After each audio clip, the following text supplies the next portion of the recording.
delegate who was pushing it says, we don't want it. So we had a total victory, but it took 3 years, and it demonstrates the success that you can have from persistence. You need to be persistent, and that's what we are. Here at the CCR VDF meeting, that's the Codex Committee on Residues of Fat Drugs and Food. We argued, and we kept ractopamine and zilpaterol off the market for years. Merck hated our guts because we cost them millions of dollars. Ultimately, we failed because they took it to a vote at the commission level, and they forced it on all the community. I was, after that success on melamine, I was asked by the chairman of this committee to give a speech in Moscow in 2013, and I did that. And that's me giving the speech. I'll just rush through this. At the Codex Committee on Fish and Fishery Products in Norway, Bergen, Norway, we had to educate people about mercury in fish. They were just looking at absolute levels of mercury in fish. We had to point out, you don't do that, because that doesn't tell you the danger of mercury in fish. You have to look at the ratio of selenium to mercury in fish. If you do that, you'll know whether it's a danger or not. For example, swordfish have very little selenium. In fact, practically none, but high levels of mercury. It's dangerous. But tuna isn't, because it has, even if it has high levels of mercury, it has very high levels of selenium, and the two will lock together and pass out of your system.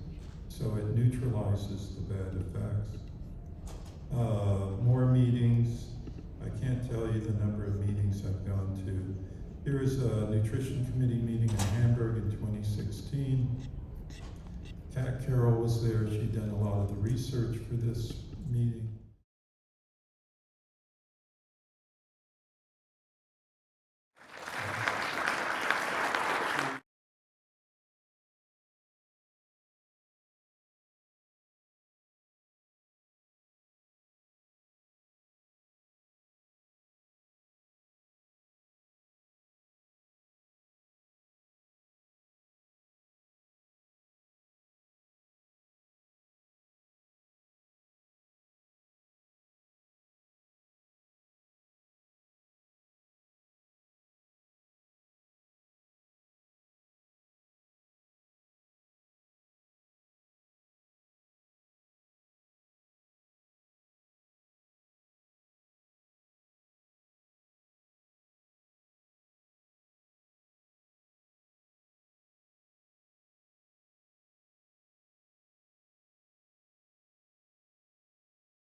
she argued against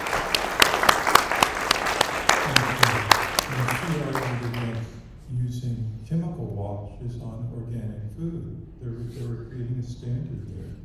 Then during the Codex pandemic, we had meetings by Zoom. And you can see me in the upper left-hand corner. And we argued, that was me. And we were arguing, I forget what issue that was at that year. But the basic problem is we're confronted with junk science everywhere we turn. The case, I'll let you read it, but Richard Horton, who was the editor-in-chief of the Lancet, he said this very well, as did the New England Journal of Medicine editor, who said something similar. You know, the science at Codex is rife with conflict, it's rife with just bad studies, and yet they go forward with it. When we go to these meetings, here's CropLife. It's an INGO, just like we are, in the sense that it's accredited by NHS, by Codex. And what they can do is they have a microphone to speak, just as we do, just as the countries do. They have the right to submit written documents and all of that. So we appear two people, either Kat and me, or someone else and me, or me alone, and we get to speak out. They have 40 people back there laughing at us when we say glyphosate is a danger to the world. We could hear the snickers behind us, snickering going on as we said that. But that's not all. They're into micro-livestock, eating insects. They're creating food categories for insects. Earwigs and beetles and cockroaches and all those things. And so they're creating standards. NHS spoke up against that. Also environmental inhibitors. That's the latest thing at Codex. Trying to, these compounds applied to crops and grass. You know, we could really use Michelle's help on some of this stuff because she has a lot of expertise in this area. We could submit written documents that could be very powerful against this. And then this is the Codex Science Officer, Marcus. He's actually a very nice guy, but you know, he opposes us, or we oppose him on the science, and repeatedly, and we've had hot words there between it, but actually he's been a gentleman in his responses. So, you know, our demand at Codex is really very simple. It's really just stop killing us. You know? We don't want to be killed. You know, we want to be healthy. So that's our argument there. So our point overall is, you know, we're just a leaf on the tree. You've got to realize everything's interconnected. You can't kill one thing here and then expect it won't affect something else elsewhere. So I thank you. I think I rushed through it. There's a lot more to go.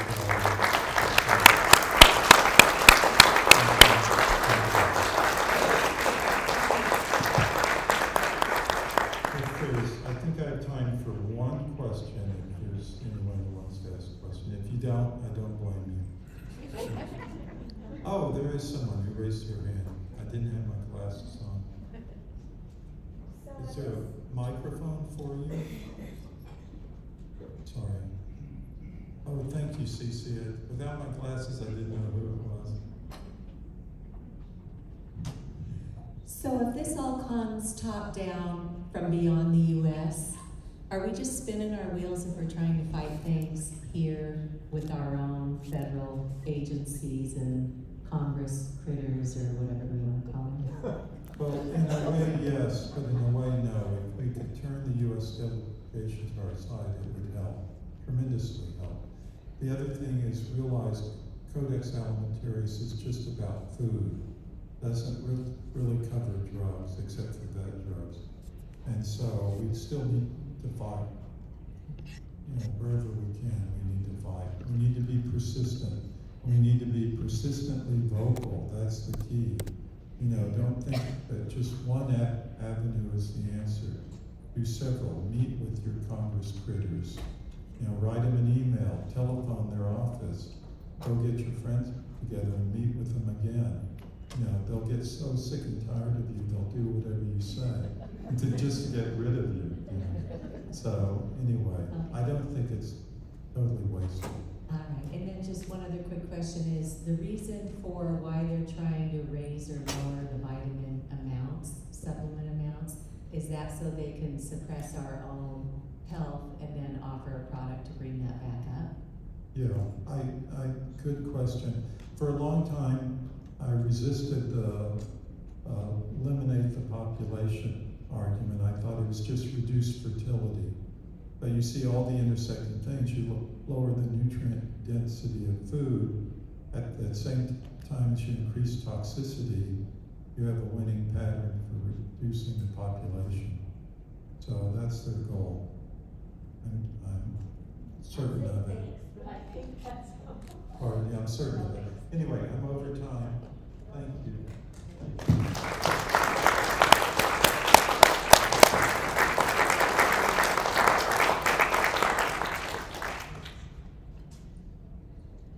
Good morning, everybody. How's everybody doing on the third stretch? Second full day, but for those who were here and started on Thursday, it's been absolutely fantastic. The energy is so good. I don't know if that's something that you all noticed, but when we're with people who are really trying hard to be healthy, this group here, it feels good. The energy here is good, and I know that's you got a lot of good inputs going in, which means great outputs coming out of you. So, real quick, I want to make a quick note about the gala for this evening. If you have not yet purchased your ticket to do that, to attend, please come and talk to me. We're working some things in the background here, and so please do. We do want to get everybody there. I think it'll be a much better event if you are all in attendance. One of the fundraiser elements, we're doing 2 different fundraiser things this evening, and one is going to involve these beautiful cards that Kendra had made with her organization, and she has donated those for a fun thing that we're going to do tonight. And I was flipping through them, and one said, you can't do all the right things and get the wrong results.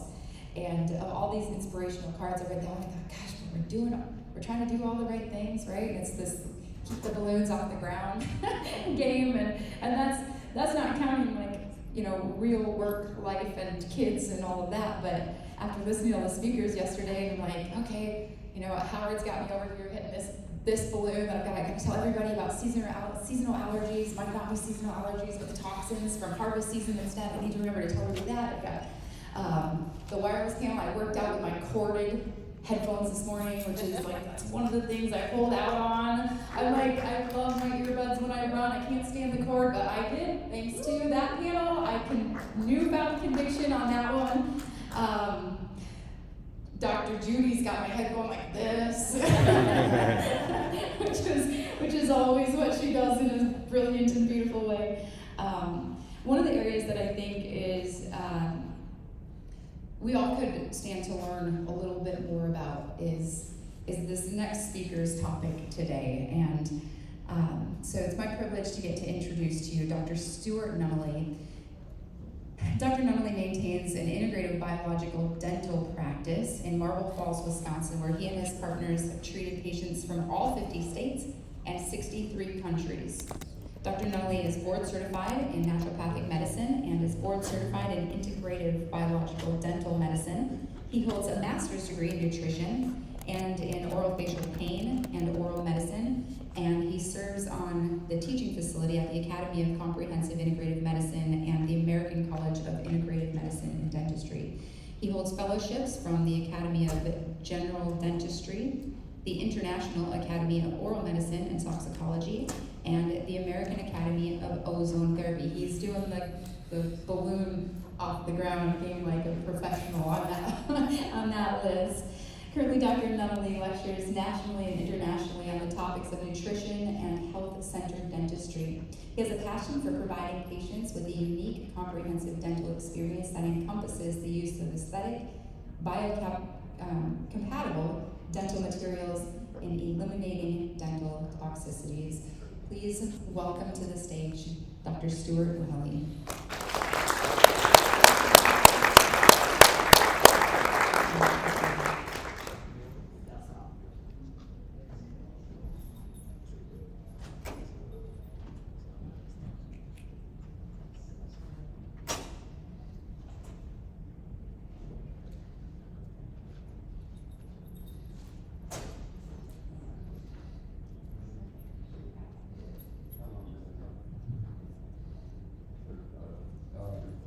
Well, gosh, it's a joy to be here. Thank you, Scott. I loved that last presentation. I wasn't aware of what all went on in Codex, and now I'm so impressed that I have a representative there. And thank you, that inspired me. You might wonder why on earth would a country dentist from Marble Falls, Texas be here speaking today. And I would have wondered the same thing 25 years ago. I was a cosmetic and TMJ dentist in my hometown. I married my high school sweetheart. I met Rebecca when she was 1 and I was 2. We grew up in this little town of Marble Falls, and there we have stayed. But I had always considered myself holistic in that I was a triathlete and I was always trying to get a competitive edge on people. So for years I shared nutrition principles in my office, and I loved doing dentistry. Well, about 24 years ago, this time of year, I began to have neurological problems. I went out for a run. I was a competitive triathlete, and I went out for a run, and very uncharacteristically, both calves cramped to the point of, at that time in my life, I could run through almost anything, bicycle through anything, and swim through anything, but this crippled me. And so I hobbled back to the house, and I tried the same thing, and the same thing happened the next week.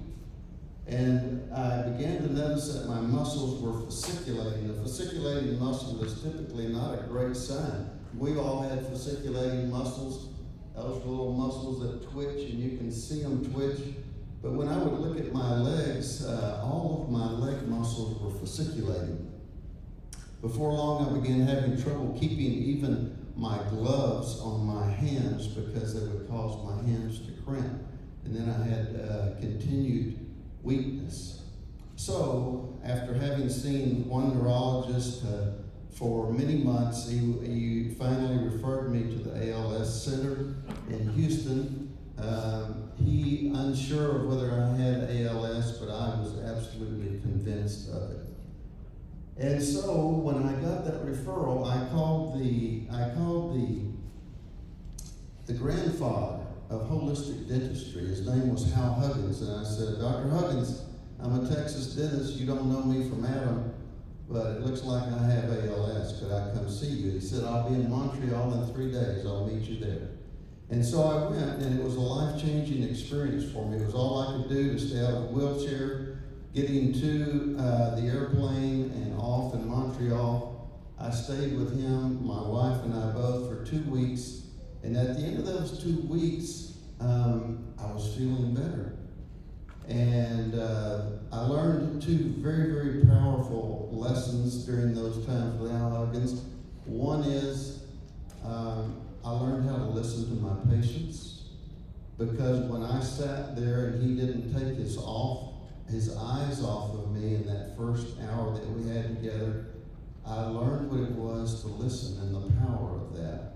And secondly, I learned how powerful hope is, because at that point in my life, things looked so bleak. And so as Rebecca and I left Montreal, we literally flew directly back to Houston, checked into the ALS Center there. They take 6 patients every Monday morning, and by noon Wednesday, they get to give you the verdict.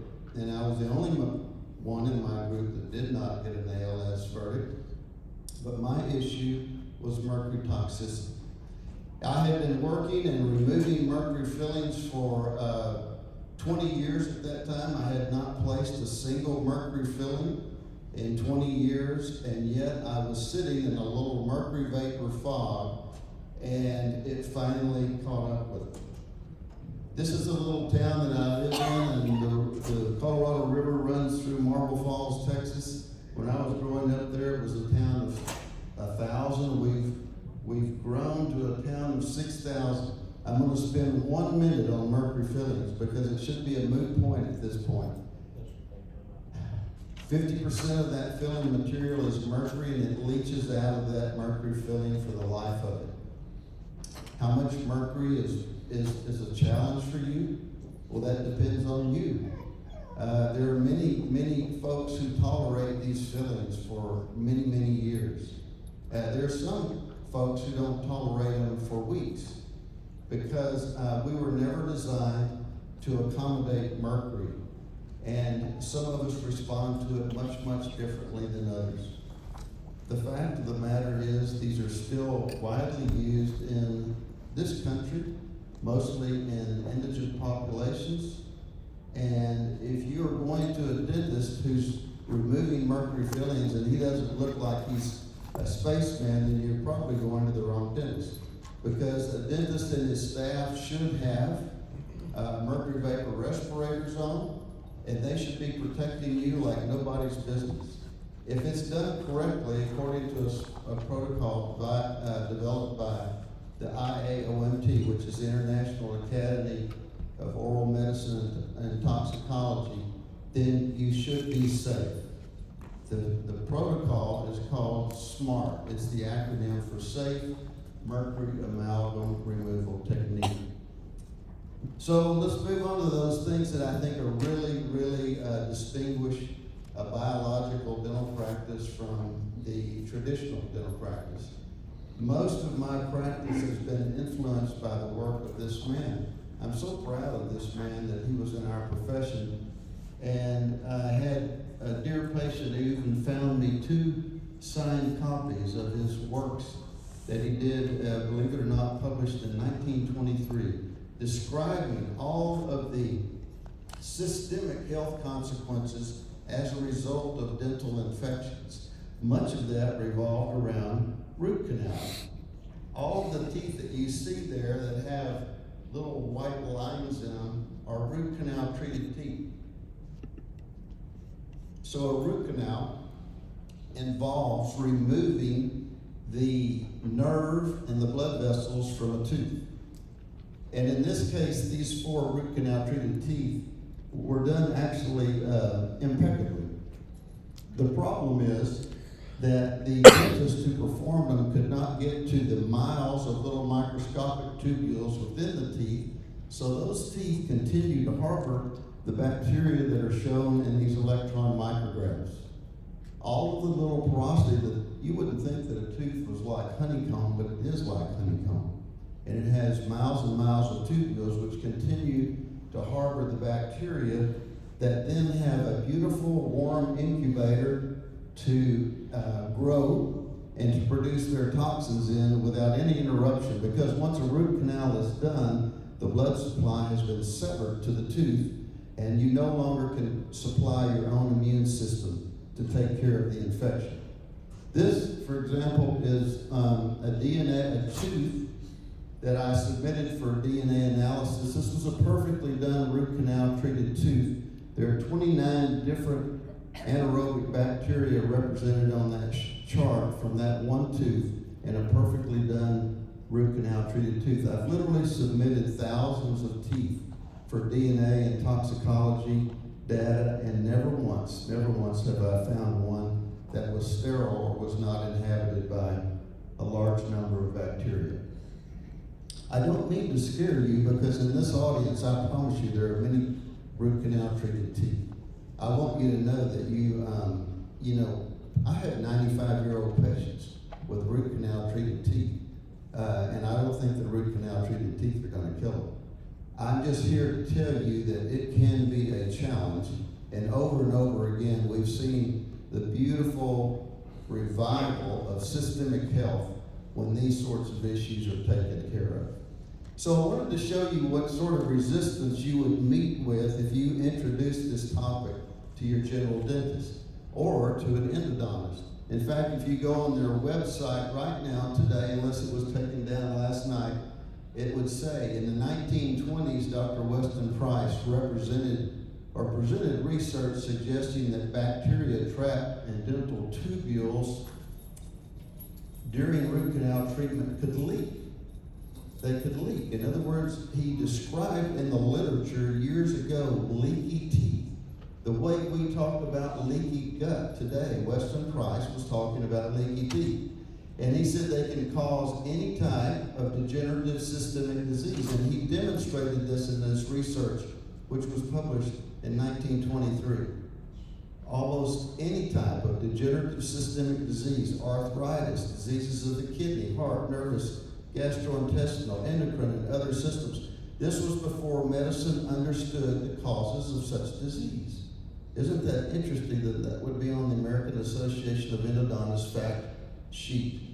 And yet, if I pulled up one article after another today, you would see that it is impossible to sterilize a root canal system. In this particular paper, published interestingly enough in the Journal of Endodontics in 2022, it says there were a total of 134 different bacterial species that were isolated. These were from teeth that had been prepared, removed, and then they looked to see what species of bacteria were in there. 134 different bacteria were identified. Well, if we go on, and by the way, Dr. Price was the first to coin the term focal infection. In other words, you can have a focal infection, might be in the teeth, might be in the gums, and he would say, well, that is responsible for an infection elsewhere. That's one of the things that dentistry has not wanted to admit over the years. In fact, have denied this whole concept of focal infection, as if what went on above the clavicles couldn't travel elsewhere. It's one of the most absurd things in all of medicine and dentistry to think that we would still hang our hat on this particular principle. And he said that focal infection absolutely was an issue. Interestingly enough, increasing evidence taken from this paper now in 2013 shows that over the past 3 or so decades, due to dental bacteremia, in other words, getting bacteria into your bloodstream, the oral cavity can indeed serve as a reservoir for systemic dissemination of bacteria and their toxins. And finally, this is an interesting paper. Even after preparing a tooth and putting EDTA in it for 17% for 30 days, calcium hydroxide plus chlorhexidine in the root canal, endotoxins still persist. No one does that in dentistry, but that goes to show you how potent and how long-lasting the toxins within these teeth can be. Well, not only are those toxins a problem, but they also elevate things like high-sensitive C-reactive protein and other inflammatory cytokines. So I want to introduce you to Tabby. I won't play the video because it's just a little bit long and I want to push through it and have a little time for questions, but I present Tabby to you because I've known her for 31 years. She's been one of my hygienists. She started when she was practically a baby. She's been in the office 31 years. She was sitting at her daughter's softball game over 20 years ago. The softball game came right over the fence and hit her squarely in the mouth. Almost immediately, one tooth died. I did the root canal for her. This was back before I knew better. I did the root canal for her, and Tabby did very well. Within a matter of weeks, the adjacent tooth died. I did the root canal on that. You can see the little white lines up there. I think they were done perfectly. Well, within a matter of months, Tabby began to have rheumatoid-like problems. This is a perfectly healthy young mama of 3, jogger, awesome, wonderful woman, and now she's saying, I can barely move my fingers. Well, I was concerned about this, but unbeknownst to me, she was already seeing a rheumatologist. She went and had her blood work done, her ANA titer was elevated, he gave her a diagnosis of lupus/rheumatoid. If you could hear her testimony, she would say this: she and I sat together and we prayed, are we going to remove your front teeth? And we were convinced at that point, yes, that we should remove her front teeth. Now, can you imagine me taking out 2 front teeth on a 30-year-old hygienist? This is like taking teeth out of my daughter. Well, we took those 2 front teeth out, and within about 3 weeks, all of her symptoms were gone, and her ANA titer had returned back to normal, and Tabby lived a perfectly normal life for 3 more years. At the end of 3 years, she said, Dr. Nunn, my symptoms are beginning to return. I said, no kidding. We took another x-ray, another tooth. She really took a blow. Another tooth, unbeknownst to her or me, had begun to abscess. And occasionally a tooth will abscess without pain. So we removed that tooth, and once again, her symptoms were gone. This is the first case where I ever removed root canal treated teeth due to a systemic illness. And I'm so grateful, and I've been able to watch her now, cause and effect, for now almost 25 years since we did this treatment, and to see the impact of a diseased tooth on someone's systemic health. Well, here's another. And I've chosen these patients because they're right around me, and I get to see them. Rachel was another. Look at her. She had 7 root canal treated teeth. She had been in dentistry for a number of years, so she had access to great dentists, and her root canal treated teeth were done perfectly. However, when we looked at them with a cone beam scan, which is a 3D resolution of a film, we could see that 5 of those teeth had blatant abscesses. So, in our office, typically, we sedate our patients. We love to get them into a beautiful parasympathetic state. They have acupressure and all sorts of things to calm their nervous system. We sedate them. I sedated Rachel and put her to sleep and removed all the teeth at one time. I love the idea of getting rid of all the toxicity at once. And the reason we did this was because Rachel, this beautiful middle-aged woman, walked like she was 95 years old. She had the worst plantar fasciitis I've ever seen. And if you look, there are many problems with diseased teeth. They block. You're going to hear a speaker speak this afternoon. Jerry Tennant will talk about this. They act as circuit breakers so that the channels or the meridians that we function on get blocked. Well, in her case, her diseased teeth happened to be on her feet. And as soon as we removed her root canal treated teeth, she would say on this video, which we really don't have time for, she would say that literally overnight, her plantar fasciitis went away. She did not lose all the toxins, I promise you, overnight. You do not lose them that quickly. But I will say to you that that blockage, which gets restored once we remove the diseased area, and once it gets reestablished via acupressure, acupuncture, any of those marvelous ways to reopen these beautiful meridians, you can heal. And she did. So I want to just quickly say something to you about Tina, and we won't show her video either, but her chief complaint was that she had Hashimoto's, depression, weight gain, chronic fatigue, and ankle pain. Tina went all over the country trying to determine, why do I have medial ankle pain? She even, believe it or not, had exploratory surgery done at Johns Hopkins.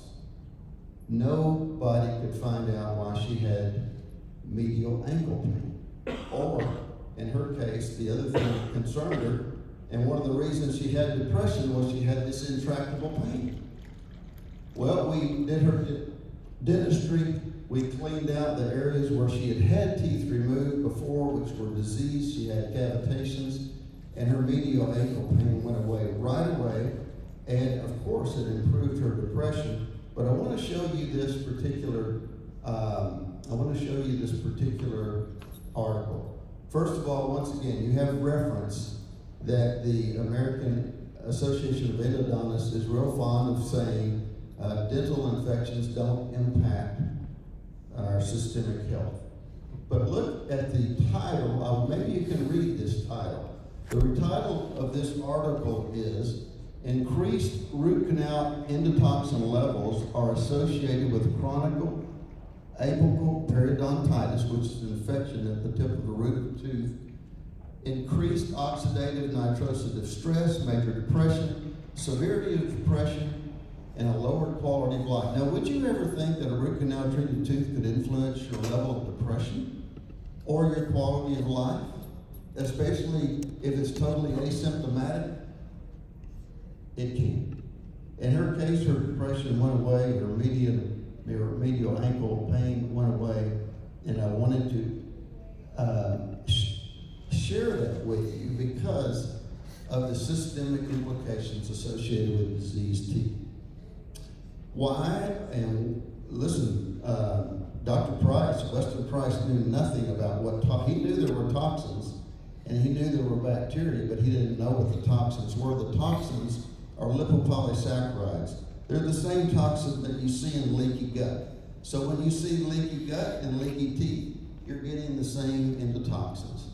The cell walls of these bacteria are breaking apart, creating endotoxins, and they're incredibly potent.